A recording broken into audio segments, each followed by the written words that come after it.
devote our attention to the rational design that meets real-world relevance.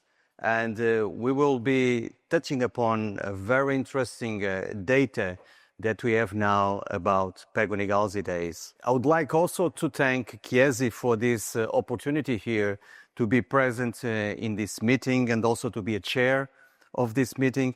And I believe that what we are going to do here is really explore science behind the development of an interesting drug. As I said, I'm the chair. My name is João Gonçalves. I'm from the University of Lisbon. But also we'll have two more excellent speakers. And one of the speakers is Professor Derralynn Hughes from London, University College London, and also Dr. Eric Wallace from the University of Alabama at Birmingham. These are excellent speakers that will talk about not only about pegunigalsidase in terms of the drug itself, but also what is the impact of the drug in the treatment of Fabry patients. About the disclaimers, this discussion will present data that will be related to the sponsor's product, pegunigalsidase alpha, and all other products manufactured by any other pharmaceutical company will be discussed at the class level. Patient case studies are for medical discussion only and reflect panel experiences that represent typical clinical practice scenarios. So these are the learning objectives that we have for today. Four very simple but very interesting learning objectives. First, learn about scientific and strategic approaches that will be used and was used to design pegylated enzyme replacement therapies. We need to understand the current data on antidrug antibody responses to pegunigalsidase, including those directly just to the PEG moieties. We will be also devoting our attention to explore clinical trial outcomes and emerging real-world evidence on the tolerability of pegunigalsidase alpha, one important point here to discuss around this question. Discussing also the long-term clinical integration and future perspectives on pegylated enzyme replacement therapies in Fabry disease. So we just heard about the science behind PEG. We heard about anti-drug antibodies, but patients don't talk to us about their anti-drug antibodies. They talk to us about how they feel. So let's talk about what is the real-world data on how all of this science translates into how patients experience their drug. So let's define infusion-related reactions, right? So infusion-related reactions, and we know what those are, right? But let's talk about it as you read clinical trials, right? We need to define this so that when you read the clinical trial, you know what we're talking about. So first, there's treatment emergent adverse events. So that is anything that happens during the course of the trial, right? I always tell my patients when they get in a clinical trial, if they cross the street after they sign consent and they get in a car accident, I need to know about it. Has nothing to do with the drug, but I have to report it as an adverse event. That is a treatment emergent adverse event, right?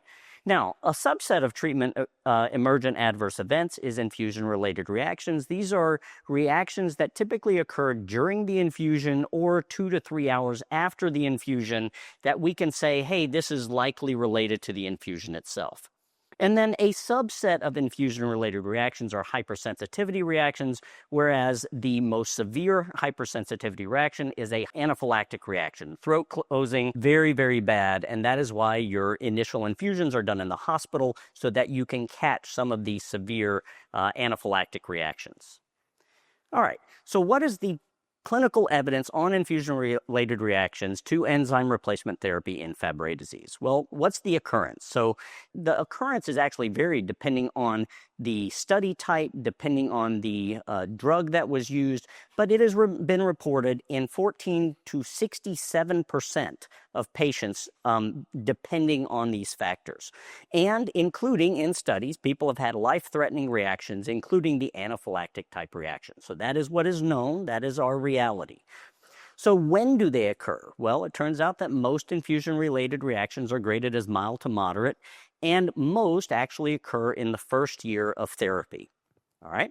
Now, what are the symptoms of an infusion-related reaction? Well, they can be fever or rigors, facial flushing, swelling, headaches, pain in their limbs, Sometimes these happen during the infusion. Sometimes, in my experience, they can happen 2 to 3 days after, almost like a delayed hypersensitivity reaction.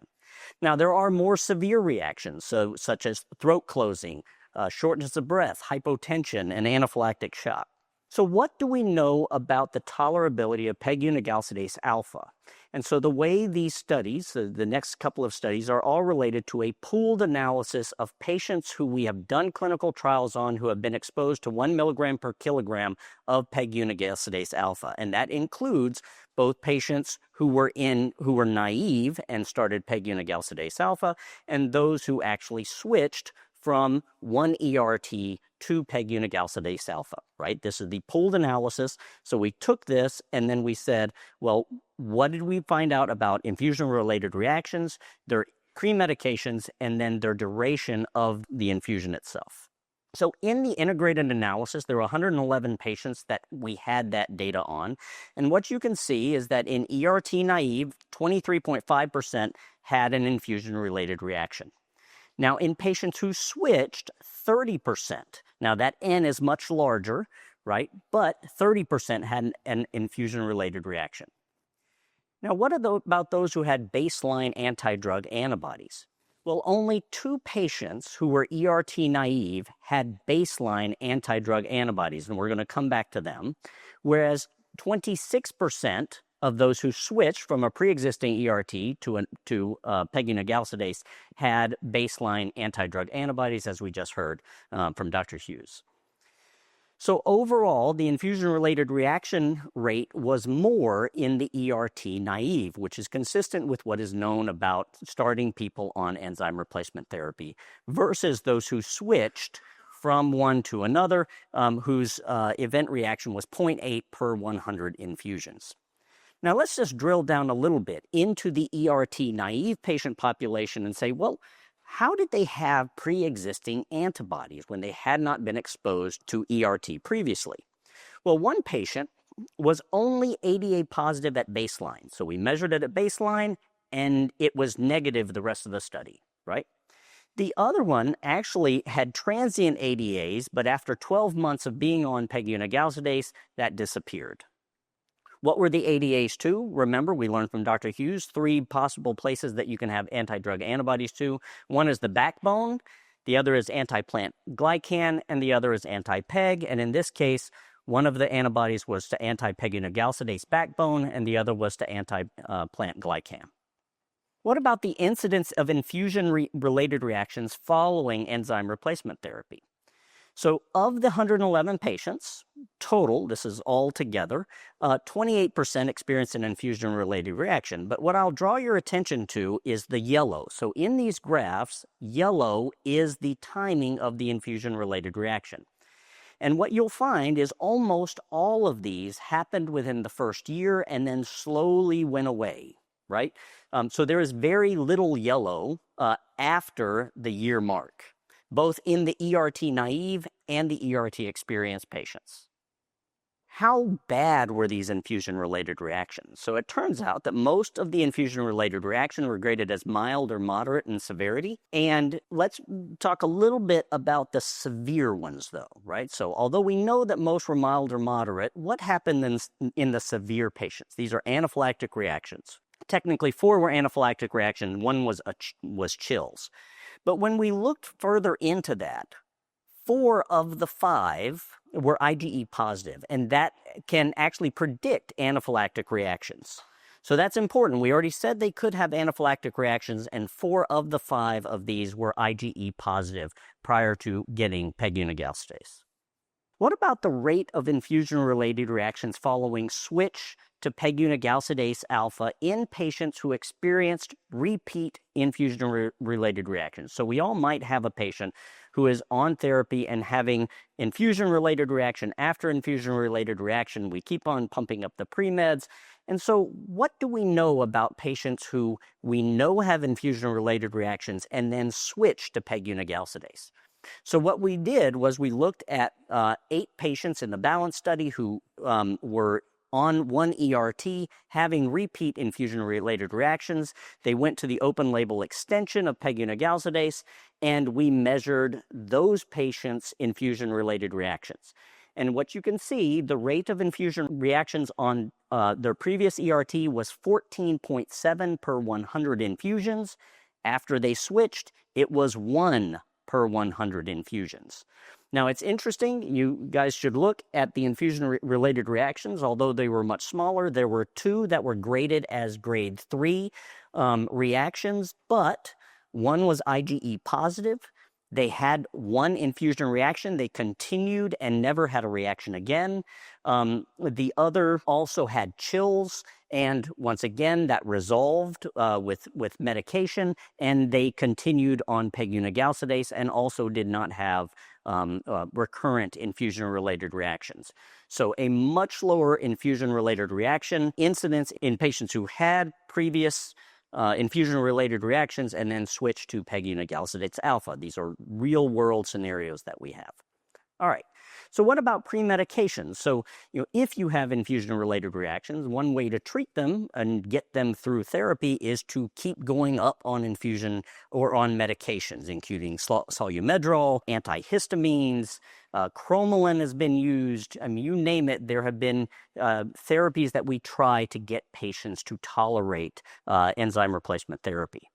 So what happens when people switch? So if you look at the pooled data analysis, it turns out at baseline, so these were patients who were on ERT and then switched to pegunigalsidase alpha.